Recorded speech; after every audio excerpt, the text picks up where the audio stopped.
अस्सलाम वालेकुम नाज़रीन, आवां अनवर अली सोलंकी अवां ॾिसी रहिया आहियो सिंध इश्यूज़ न्यूज़ टीवी। ख़बर शामिल कंदासीं मंसूर अहमद मलक जी। बिरिया रोड में हर हफ़्ते लॻंदड़ मालपीड़ी पुलिस हुअण न ॾिनी। केतिरा ई मालवंद माण्हू डोरकाए वापसि, जंहिं सबबु छिकताण चक्रियूं मुख़्तलिफ़ थाणनि जी पुलिस डीएसपी बिरिया जी अॻुवाणी में बिरिया रोड मालपीड़ी रोकाइण जे लाइ मुख़्तलिफ़ रोडनि जलबाड़ी शाख पटीदन बिरिया लिंक रोड पक्का चंग रोड ते पुलिस नाकाबंदी करे मालपीड़ीअ में मालवंद माण्हुनि खे वञण खां रोके ॾिनो। पुलिस जे अहिड़े अमल ख़िलाफ़ मालवंद ऐं पिड़ी ओनरनि जो एहतजाजी मुज़ाहिरो। तनवीर असगर राजपर ऐं ॿियनि जी अॻुवाणी में पुलिस पारां सियासी वंगार वणण ख़िलाफ़ सख़्तु एहतजाजी मुज़ाहिरो।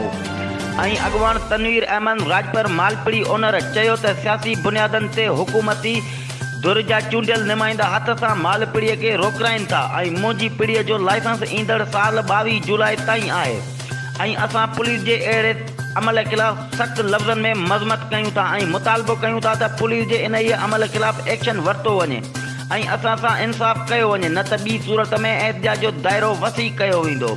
वधीक ख़बरुनि ऐं अपडेट्स लाइ ॾिसंदा सिंध इश्यूज़ न्यूज़ टीवी।